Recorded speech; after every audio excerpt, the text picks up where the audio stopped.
We are going to record this training. We use parts of it for tutorials, and so we're going to record some of this today.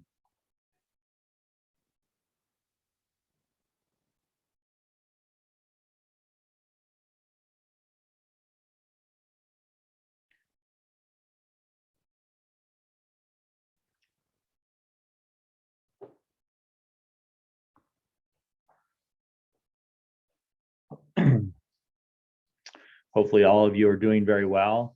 My market, my area has slowed down a little bit more than the normal summertime. We always slow down a little bit in my market, but it seems to be a little bit more than that. Prices are starting to stabilize and inventory levels are increasing. I suppose that probably most of you, at least from the news that I see, are experiencing some of the same things. So I'm going to go ahead and get started. I'm sure we'll have some more that will join us as we move along. Again, thank you for coming this morning. Today I'm going to focus on a couple of things, some customization, some tips that hopefully will help you save some time. And if you have something specific that you'd like me to show or address, please just put it in the chat. I'll be watching for the chat. There is one from Gerald O'Connor. Thanks, Gerald. Rental download does not always seem to work correctly. Always sends rental data into DataMaster sales grid, even when I have the rental grid on the DataMaster on the screen. Gerald, what if you'll put on there which MLS you're in? I know we have a couple of MLSs that it's a little bit of a challenge with their rental data. But if you'll let me know which MLS you're in, I'll either try to see if I can help with that, or we'll get someone on the customer support side to help you address that. I see that Lee Wells has joined us today. Lee had a couple of suggestions earlier in the week. He reached out to me and asked me to take a look at a couple of things, and so I'm going to try and address some of those things also. Lee, glad that you joined us today. So one of the things that I thought we would concentrate on, it seems like some of our work is switching or shifting a little bit to where we're doing more non-lender type work. Recently, I had a lot of I've had requests from real estate agents wanting to know what they should list the properties for, because the market's a little unsettled right now. And so I thought we would work on showing you a few things in a non-lender form. So and this is a good time when you have a little bit of extra time to be able to kind of fine tune your customizations. So we're going to look at a few customizations, and of course we're always very helpful, happy to help with customizations as well. So those of you that are longtime users, some of this may be redundant, some of it, but I'm hoping that today you'll find something useful. But again, I'm going to focus more on some of the non-lender forms. So like always, we're going to just start our report by putting in the file number, and then you pick the software, the form software that you use, and then the particular form. And today I'm going to do the GPAR form, and we're going to just create create that. Couple of tips, couple of things from this home page. You can always set your navigation for whichever tab you want to start with. I usually like mine to start with the market analysis, but if you want to change that, you would just go to the upper left-hand corner to the hamburger menu, is what we call it, these three little lines. Go into settings, and then in general, you're going to find an area that says navigation, default navigation location. For me, I have it set to market conditions, but if you want to start with the subject or the comparables, it doesn't matter. We'll start wherever you would like it to start. So if you find yourself always switching as soon as you start a file, maybe you have an assistant that starts your files, you want them to be able to start with the subject, you would just choose subject and then hit save, save and close. And the next time you start a file, it will start with the subject. So for me, I like to start with the market conditions. I do that part first. Seems to work better for me. One of the other things that I wanted to show you on the front page is you have complete control over where your files reside. We do not store your DataMaster file for you in the cloud or anything like that. The only thing that we do store is your customization file. So that way, if you go to a different computer and log in, you'll have the same customizations. We also store your comp tracker data, but the rest of the file you store wherever you want it to store. Right in the dead center of the home page, there's a little hyperlink, My Files. If I click on that, you'll be able to see the location where your files are stored. Now, if you have multiple appraisers that are working on a file, or an assistant and an appraiser, you may want to save this on a server or a OneDrive, Google Drive, somewhere where everyone can get to it at the same, or everyone can get to it in a central location. So that's how you would change where those are saved. And then once you identify where you want it to save, we're going to remember that location going forward. That's also how you might find an older file that's not listed in your recently used files. You would go to My Files to be able to find that. So let's go ahead and get started. One of the features I wanted to show you, sometimes we get asked to do retrospective work. So I got a call this morning to do an appraisal for a family who the father passed away in March. So they want to know what the property was worth in March. So my effective date is going to be different. Not a problem. Up in the upper right-hand corner, you'll see effective date. You can change this to March. He passed away on the 30th. And so that's my effective date.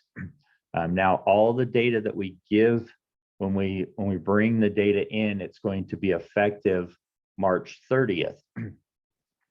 So for example, if I bring in some comparable for my market conditions, even though this is a GPAR, I still want to be able to look and see what the market was doing.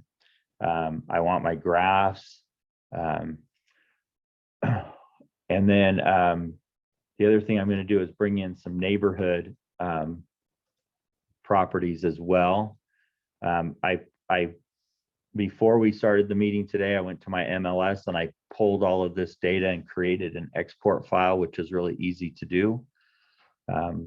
If you haven't done that yet, we'll be happy to get with you one-on-one so that you can see it's a little different for each of the MLSs as to how you create an export file. But you can see here that the graphs end at the end of March because my effective date is March 31st.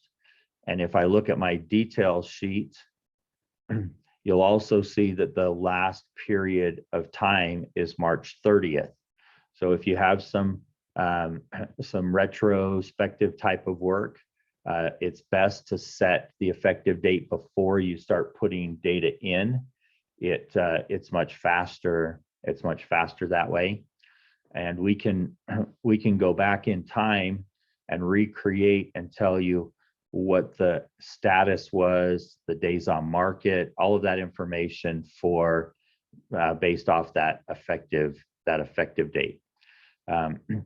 So I'm gonna bump it back up to today. This data actually happens to be for a property that I walked yesterday. So it'll take just a second to update.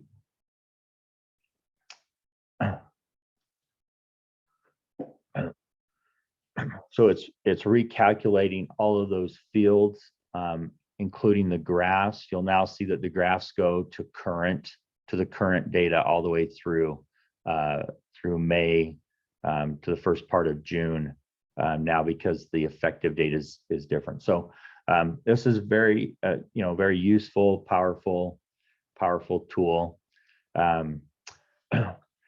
One of the things I wanted to show you, one of the tips that maybe you don't know about the market conditions page, you can change the coloring of the graphs, and also the rate at which this curve changes. It's called the polynomial curve. You go to, again, the upper left-hand corner, the hamburger menu, into settings, and then market analysis. And here's where you're going to find all the settings for that market analysis. If you only want to see the last 12 months, no problem. Set it to 12 months. If you want to see 18 months, no problem. As long as you give us 18 months worth of data or more than 18 months worth of data, we'll be able to supply 18 months worth of graphs. You can also change the colors. So if I wanted this color to be a little bit different, we have some preset colors, or you can custom define that color and pick whatever color you may want it to be. I suggest a lighter color for the bars and a darker color for the line itself. So the top here is going to be for the bar, and the bottom selection is going to be for the line itself on the graph. And this first set in the series is the first, whatever is first in that graph. So in most of these cases, it's going to be sale price. When you're looking at two sets of data on one graph, it's going to be sale price and then list price, or sales days on market, sold days on market versus list days on market. This is also where you would change that polynomial curve. Now I'm gonna change it kind of radically so that you can see. I'm gonna change it to a 6. I do not recommend this, but you'll get an idea of what it will look like. So it'll take just a second here, and it's going to save. And you'll see that these lines now are trying to match. They're trying to match that curve, and it's not really very effective to have a 6 polynomial curve setting. It doesn't really give us very much. It's pretty wavy, kind of crazy, not very meaningful. So let's go back. I recommend that that you have it set to either a 1, 2, or a 3. 1 is going to be a linear graph line, and 3 is going to be I like 2 for the data that I usually get, and so you'll be able to see how that changes. But there might be a time in which you want excuse me, you want it to be a little bit more more curved in your analysis.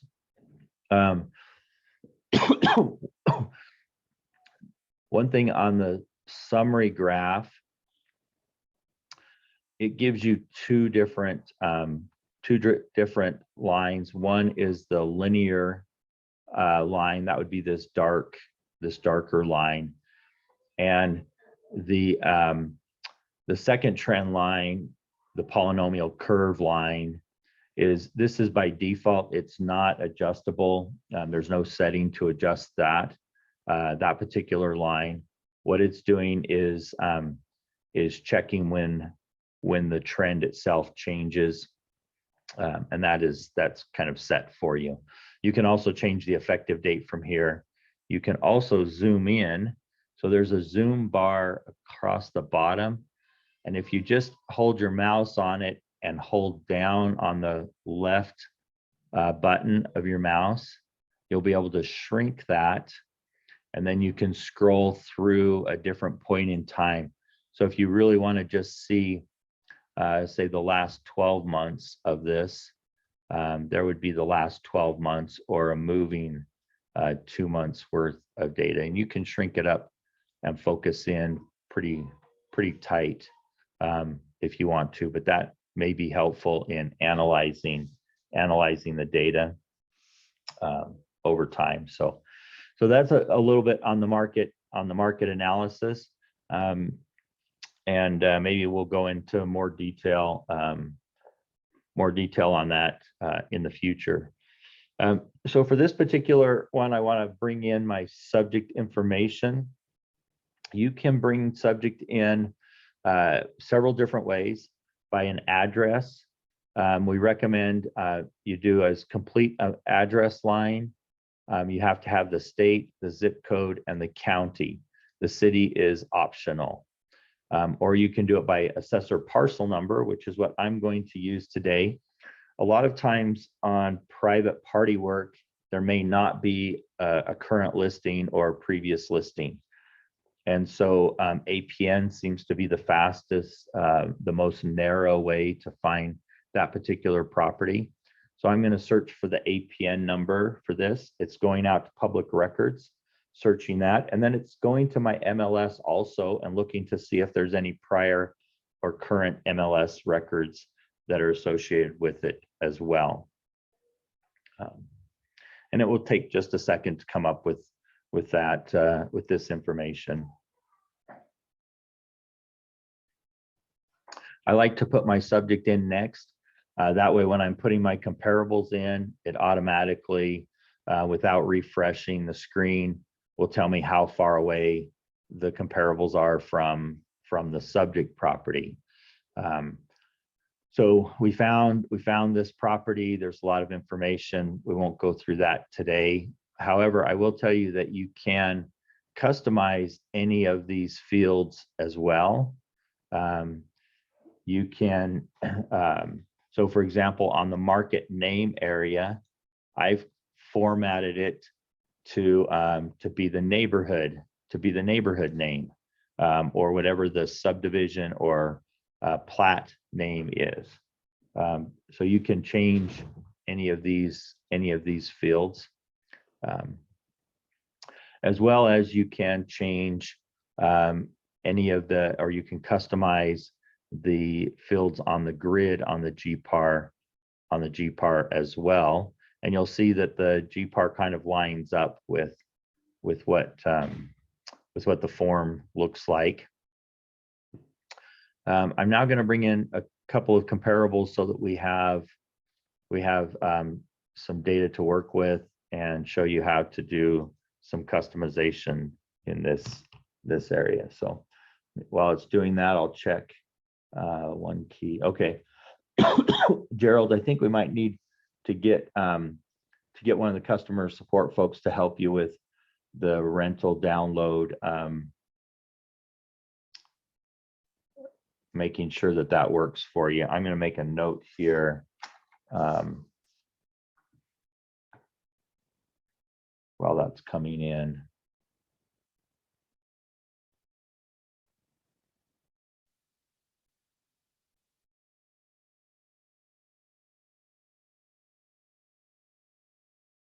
All right, MLS.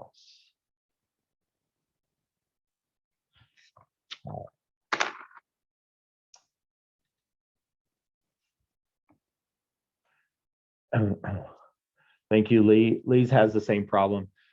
Lee, the problem with our market in Utah, Lee happens to work in Utah. I know him. Mine comes in tough. It's tough as well. Part of the problem is inherent in our MLS, my MLS in particular, is that the rental MLS numbers are not the same. They don't export the same. And so the API is different. And that's one of the limitations to the MLS itself, something that we haven't been able to solve. And so we'll try and figure out if Gerald is a DataMaster issue or if it's an MLS issue. But I know in Utah it's a MLS issue.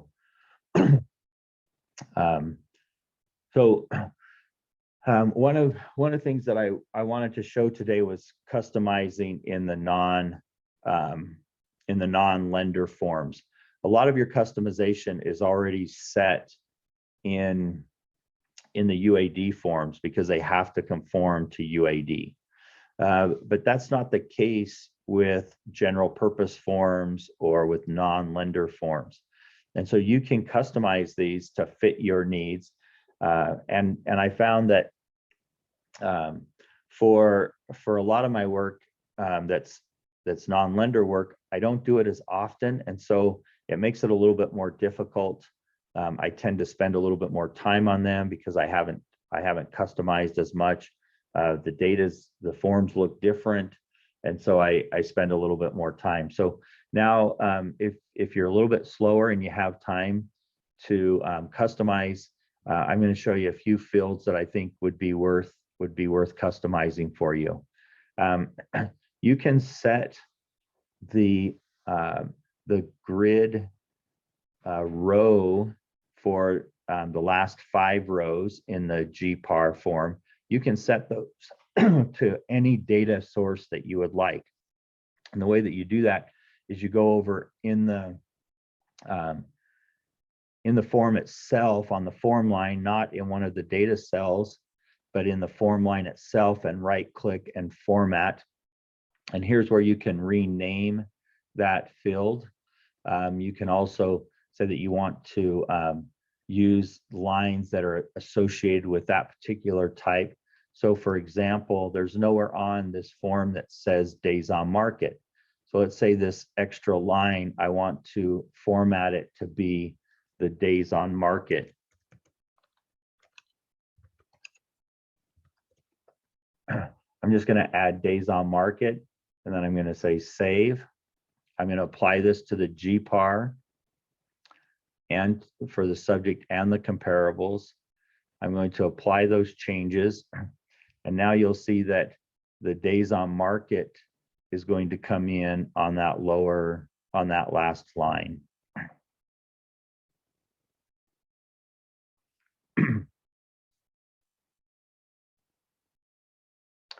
So now it says days on market, and then in the field, the element field or the data field,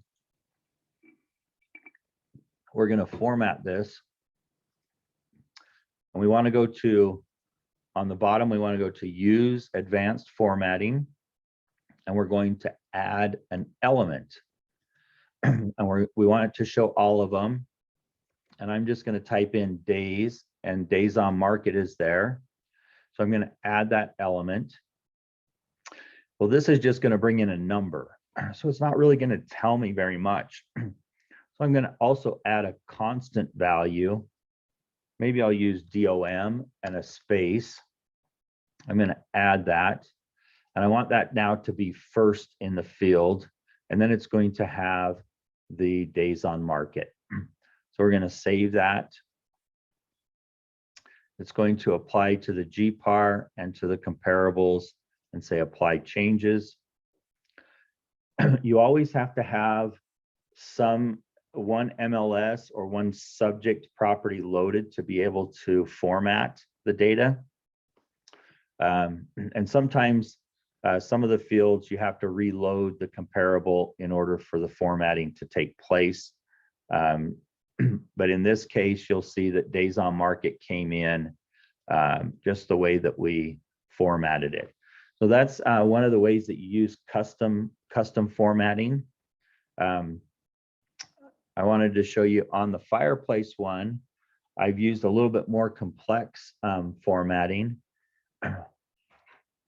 We're going to go to format, and this uses a feature called an add operator, which is and we've used the if blank then use operator. And I'll read to you what it says, and basically it says that if the fireplace count is blank, then we want to say none. Otherwise, we're going to say the fireplace number, the number of fireplaces, and then we want to merge it with this text fireplaces. It may seem a little complex, but once you get used to it, it's pretty easy to do. And I'm happy to help anybody I'm happy to help anyone customize. Our sales team can do that, but that's how you get it to format based on basically an if-then statement. Let's see, Lauren asked, if you skip the deeds and listings load, it loads very fast, but you wait for a minute more and they will, yes. Okay, so thank you.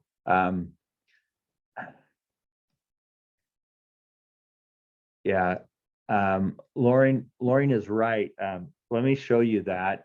If it seems like it's taking a long time for your data to load, one of the things is we can load some of that information in the background for you. And the most common is the deed and listing history.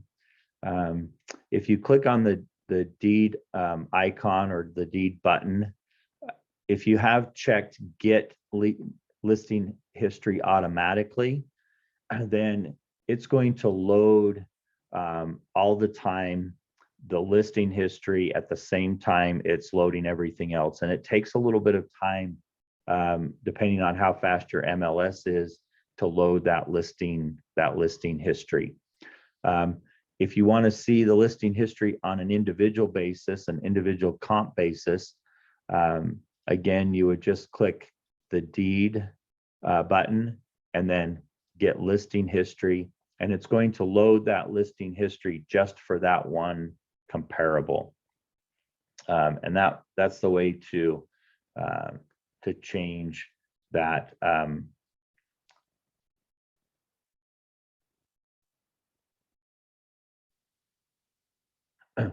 So you're really, Lauren's question is, are you doing anything wrong? No, it's just a matter of the, because DataMaster goes to the backend database of your MLS, it depends on how fast that MLS replies back to our request for that information on your behalf. You can see there, it took a little bit of time for mine to come in. And this particular property had quite a bit of listing history over the last, looks like 17 years or so. It will access all the information that is available in the MLS for each of the different MLS listing numbers that there are.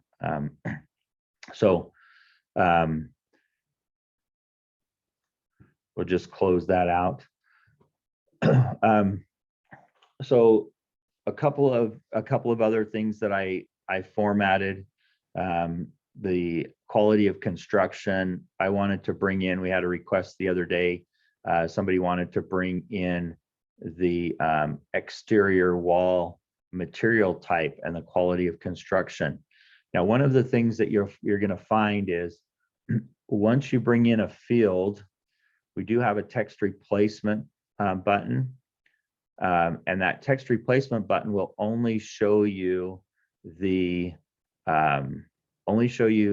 data fields for your particular MLS. So if the data field's available in your MLS, then it's going to be there. And a lot of times the way we can see what's available is by clicking on the data source.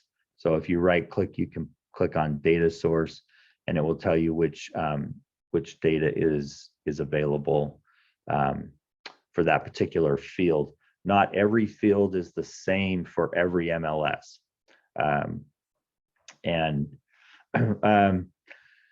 So one of the other things I wanted to address real quick is moving comparables to the form software. We have a new routine or a new tool to be able to move comparables to the form. In the past, it was a little bit harder to move extra comparables. So the idea here on the send and review, or the review and send tab, this is what you do right before you send everything to the report. You can select or deselect whichever information you want to send. I've already inspected this property, so I don't want to send any of the subject information there. I don't want to override something that I already have. But let's say on these comparables that I don't necessarily want to bring all of these comparables in. I wanted to look at all of them, but I'm not sure I want to bring all of them in. It looks like this comparable number 4 is pretty close, or number 5 is pretty close. Number 3 is close. I can swap them, but I can also assign them to whichever comparable position I want them to be in the grid itself. And the way that I do that is I go to edit on the send and review, the review and send page. I go to edit, and let's say I want number 4 to actually go to the number 5 spot, and number 5 to be in the number 4 spot. Now those are going to switch places when they go into the grid. They're going to go into different spots. Maybe I already have a comparable in number 1 that I had in a previous report or a database. Maybe I cloned a database, and so I do not want number 1 to come in. I would just unselect number 1, and now that's not going to come into the number 1 position. And we'll show you this. We're going to have number 2 go to number 2, number 3 to number 3, number 4 is going to go to the number 5 spot, and number 4 is going to go to the number 5, or number 5 is going to go to the number 4 spot. So hit OK. And then when we send this to the report, in this particular case, I already have my form vendor report open. There's a lot of work that's already been done in it. I want to make sure I'm not going to override any of that work. So I'm going to merge it into an existing report. I could create a new report, but I'm going to merge it into the existing report, and I'm going to hit import. At this point, it's not part of DataMaster's tool anymore. It's the form vendor, and it may look different for your form vendor. This happens to be the total. So here's that report, and if I go, you're going to see that comparable number 1 is blank. Let's see if I can put these up side by side so we can look at them. Sorry, I'm not as good with this. So we have number 2 was the 4706, so that one is correct. And then number 3 is the 806. And then let's slide over and look at that comp number 4 and 5. Comp number 4 and 5. You'll see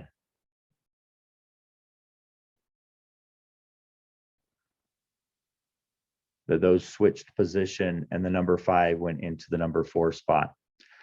This can be really helpful also if you get, say, a request, a revision request, or an ROV, a request for reconsideration of value, and you want to add an additional comparable, but you've already imported something in, and so you want to add, say in this case, we're going to add a number 6 comparable. I'm just going to go and grab a comparable.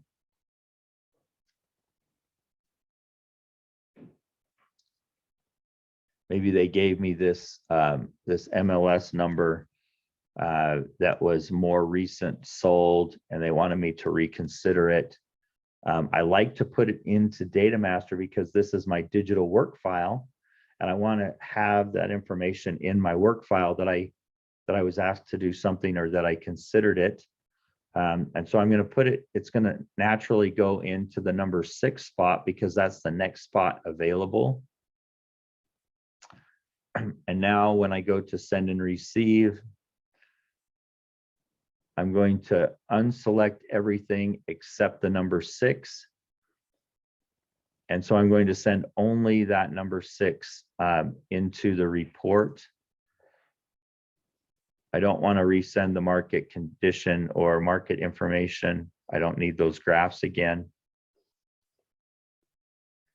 So this is the way that you would get an additional comparable into an existing report that you've already exported from DataMaster. If you just need to throw one in real quick and you don't have a DataMaster file saved, you could also do that. I could put it in the number 1 spot and move it into the number 6 spot. So it gives you a lot of flexibility on adding data. Some of you that were our classic users, this is kind of some of the functionality that we had in the classic product. And you'll see now that that comparable has come into the number 6 spot automatically. So those are the things that I had prepared for today. If there's any other questions, I can either have you unmute if you've got a specific one, something that you'd like to see. I really like focusing on the customization. That means I have to do less work once I get the data either into my report or when I get it, when I'm cleaning the data in DataMaster itself. It makes it much easier if my customization is already set up as much as I can get it to be.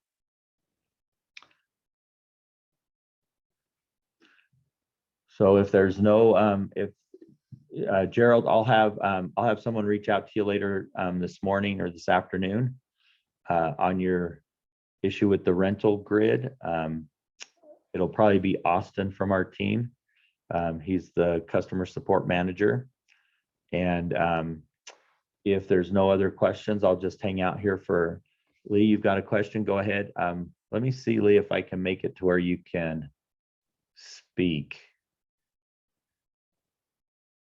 I don't know how to do that. Let's see. Give me 1 second here. There we go. Lee, you can unmute, and Gerald, you can unmute as well. Happy to take your questions. Okay, can you hear me? Yep, I can hear you. I didn't catch your first name. My name is Jared. Jared? Yep. Okay, I had a couple things. Well, the rental grid was one, but I don't know if I explained. I'll just give you a quick.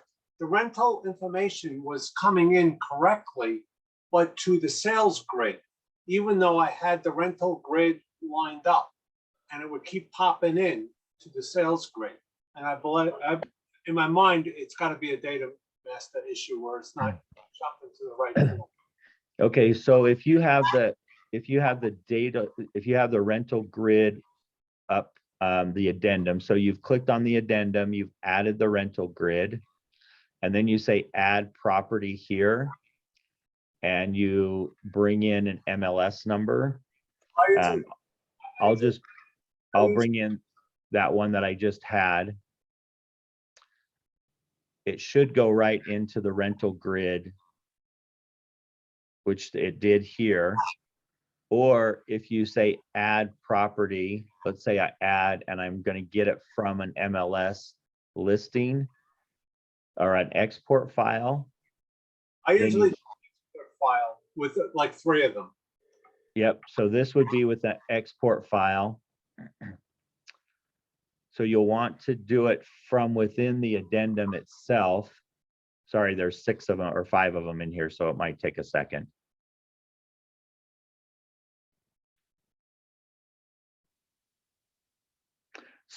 Some MLSs, the MLS number structure that they use for rental properties is different than for their listings. And I'm not sure in your case if that's the case. But yeah, so they came in here. So if you're in the sales grid itself and you add them, it's going to add them into the sales grid because it won't know that they're rentals.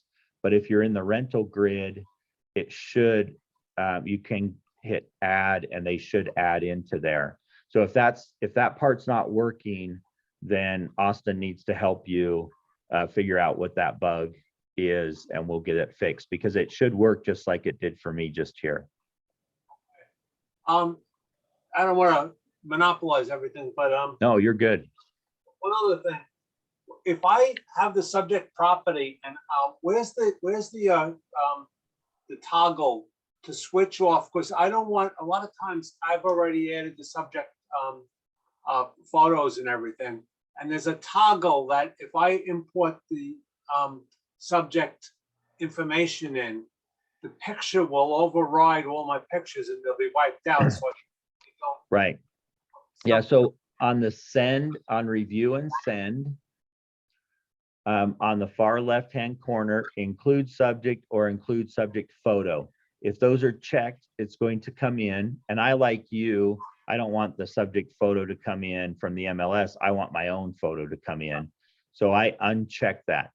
Now it should remember that setting the next time you send to report, but I would always double check right in this far left area and make sure those are unchecked. okay, I have another thing. When I have, let's say I imported 5, like comps 1 through 5, like you have, right? Okay. I need one more comp, and I get it. Number 6. Yeah, number 6. DataMaster always goes through 1, 2, 3, 4, 5 of checking for previous sales and everything, and what it's grabbing all like you're adding number 6, but you've already gone through 5. They're okay. You already looked at the previous sales, you know, accept them or not. But when you add comp 6 separately, because you say I need another comp, then it'll cycle through again, and you have to go through wall 6. That seemed like a DataMaster issue. So if you're talking about the deed button here at the top part, this deed button here and cycling through here. Exactly. It'll cycle through all 6 of them when you just really want to the single right. one and bring it in. Yeah. So if you only want number 6, then you'll go to the number 6 grid here and just hit deed here. And now this is only number 6. And then you would select the one that you want.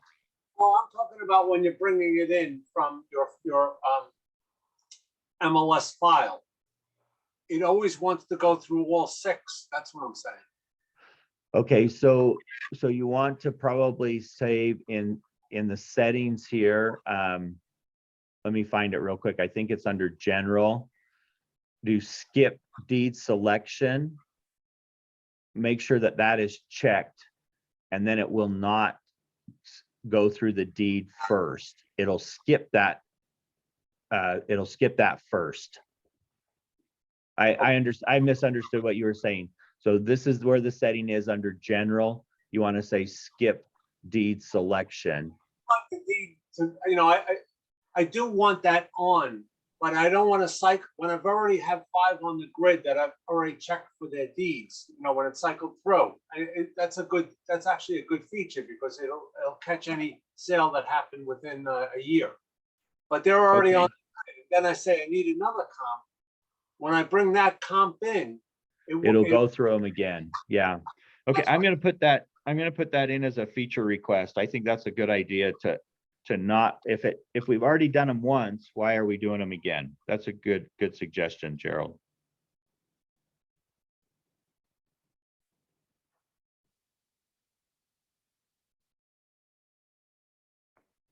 Hold on, I'm making a note here.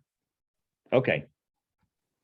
You said one other thing that caught my ear was you said you had to have at least one comp loaded for the formatting to work. I didn't realize that because every once in a while I do play with it, and I didn't realize you needed like a dummy Yeah. in there just for it to catch, so to speak. Right. Yeah, that's one of the issues that we find that folks aren't aware of. And so there's a ton of flexibility in the customization. You can see on mine, you know, I like my actual age here to come in. You know, I like the year built and then the actual age in years. I think for a GPAR, when I'm giving this report to someone who doesn't read appraisal reports very often, some of my formatting is so it's easier for them to read the grid, and then that doesn't get phone calls to me down the road later. And so a lot of my formatting is based on who my reader of the report's going to be. So, you know, they don't understand what a 3DG 3DW is, but they know what a 2-car garage is. You know, so I see, for argument's sake, your total rooms didn't come in on that. yeah, in my MLS, they don't have a field for total rooms. And so I always have to count those. That's just one of the things with the MLS in Utah where I work. Some MLSs, they have a total room count field, and others, other MLSs, they do not. And so that's something unique to my MLS. Filters count the bathrooms. And I hate it, Jared. I know, that's Lee. Yeah, I hate that we always have to do that, but the agents, they don't know how to count. So yeah. Hey, Jared, can I ask a question? You bet. Gerard, I don't mean to cut you off, but could you take a minute and talk about, and maybe this is too deep, and I can talk to you offline if you want, but there's a ton of data in the market analysis that I feel like should be able to help me calculate an appropriate date of sell adjustment. And I haven't been able to, I mean, I can look at the neighborhood graph and I can look at the median sales price, but it seems like with all the data's in there, I should be able to get a more mathematical, what's the trend line telling me? Is it 0.5% a month? Is it 0.25% a month? It seems like I should be able to get a more mathematical solution than me just eyeballing it and thinking, oh, well, it looks like, does that make sense? Yeah. So there's a couple of things on the summary. I think what you're talking about is here in the summary graph, this one. And you'll see that on the summary graph now, because I have comparables in, the red diamonds are those actual comparables as they're going on the trend line. So this linear trend line equation here is the equation of this line. And we'll show you what it's increasing. In this case, it's increasing, not declining, on a straight line basis. Now, I have to admit that I did not write that equation. I don't use it that way, but we have several appraisers that use this equation as their straight line time adjustment. And then the polynomial curve adjustment, each one of these equations, the smaller ones here. So we have 1, 2, 3, 4, 5, 6. Those are the 6 changes in this line.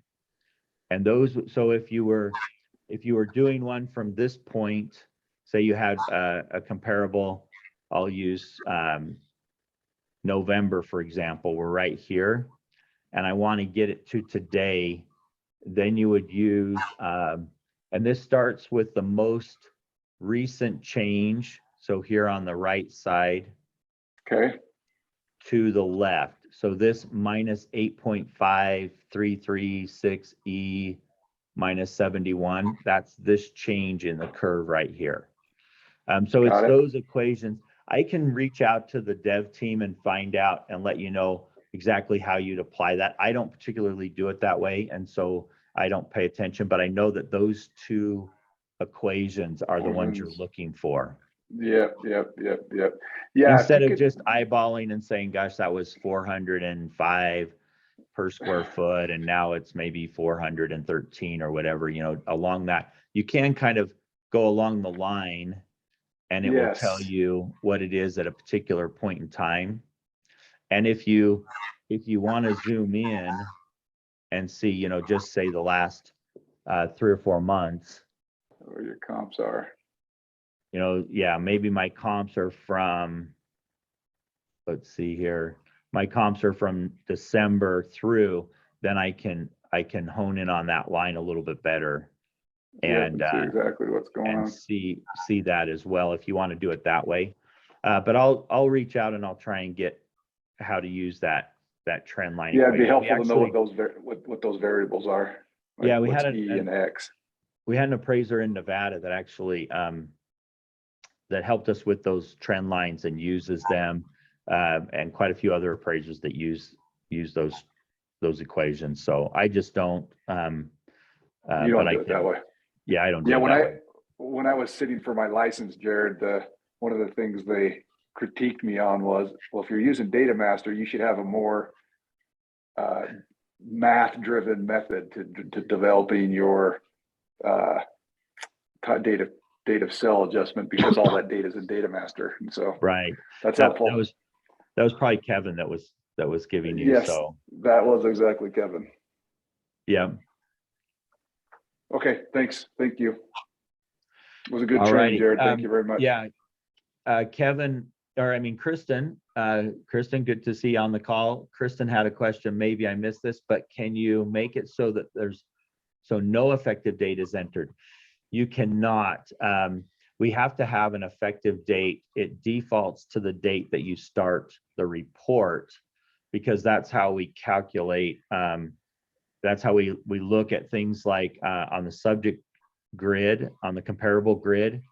That's how we look at the deed verification and some of those other lines. The days on market in some markets, we have to calculate from when they went under contract, and we use that effective date for that. So I'm sorry, there's no way to put it as no effective date.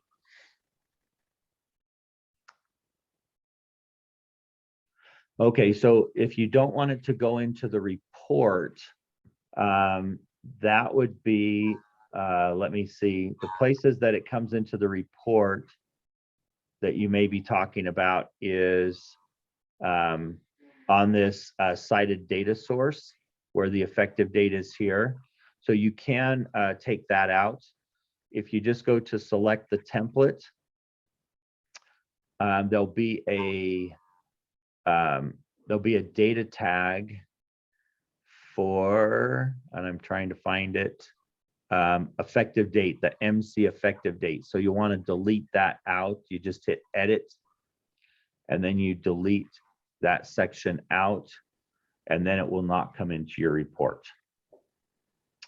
It fills in on the date on page 2 of the URAR. I'm assuming, Kristen, the URAR. Yes, that's correct. Sorry, I didn't know how to get unmuted.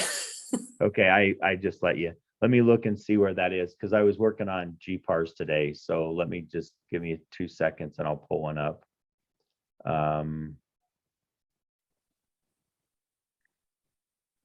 I think I know where you're talking about. Let me Well, it's see just your effective date of the report. So then if you don't like change it to your actual inspection date, it's wrong. It's just this date of value, or the effective date of source on the bottom of Nope, the keep grid. going down lower.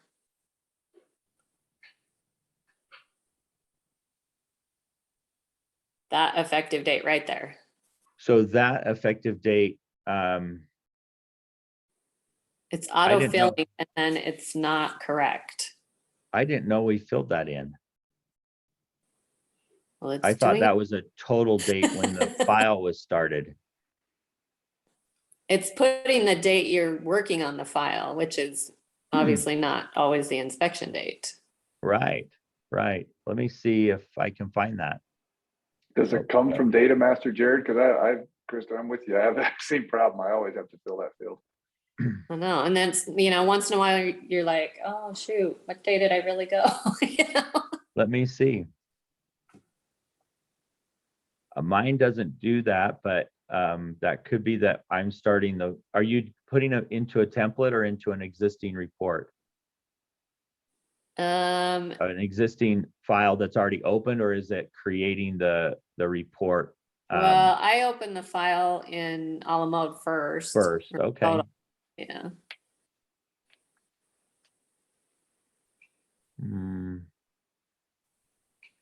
That's a good question. I did not know it's doing. Let's see.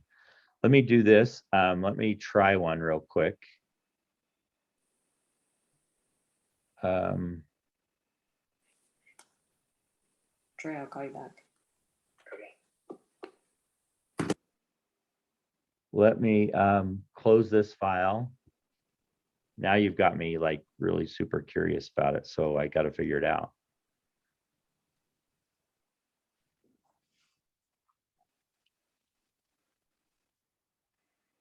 Let me get one that I'm.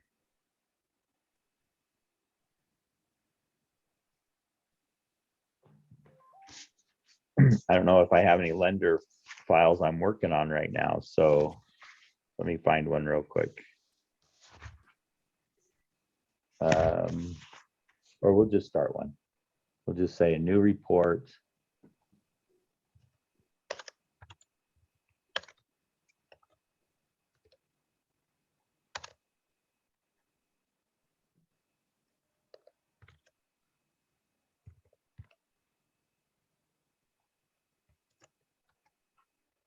And so you merge it with an existing template. So we're going to say this is a conventional refinance.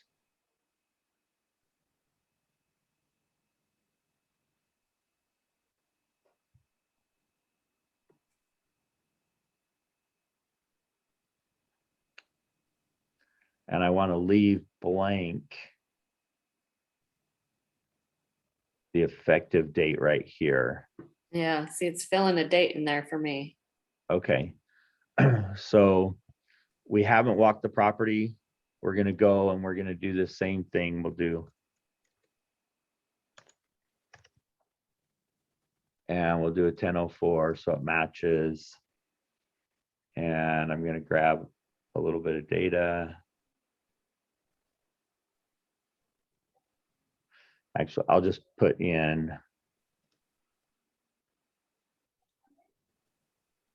the ones I have, even though they're not going to be relevant.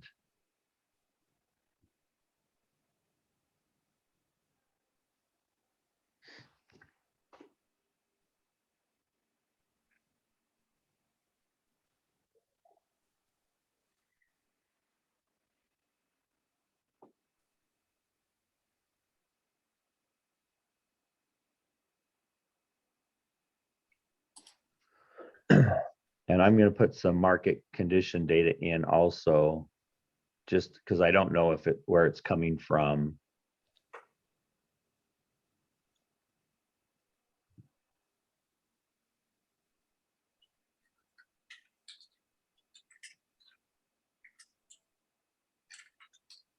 And let me just see if.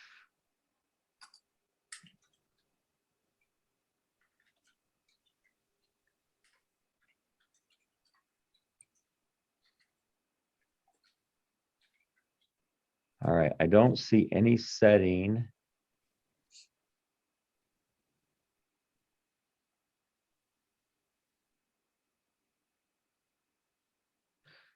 So overwrite fields in your report with a blank if imported data is blank. Check and see if that's marked.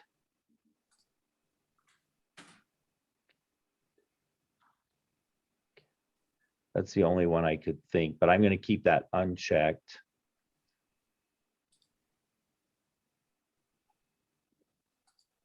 Okay, so let's send. We're going to include these. We're going to send it.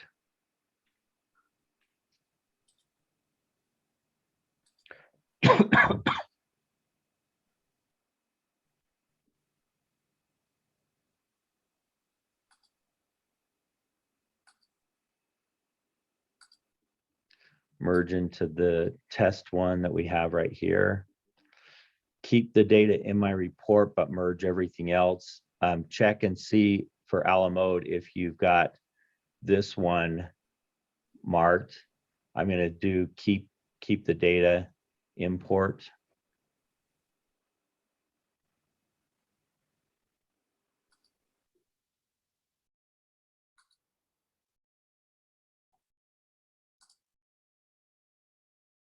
Yep, it is right there. Yep. Okay, I'll check on that and see where that's coming from or what that setting is. I would assume that if we had a date, maybe the reason I don't see it is because when my office starts the file, they put in the date I'm walking the property from the assignment. They put the Your inspection date. inspection date. Yeah, where is it? I don't do this part. So See, and I don't set the inspection until after I get it back from my office people, so. okay, yeah, so so they're bringing, yeah, that would be okay. That's another, let me break that down as well. Jared, would you send me that answer when you get that too? Because I have the exact same issue. Yeah. Like Kirsten's out of. Thank you.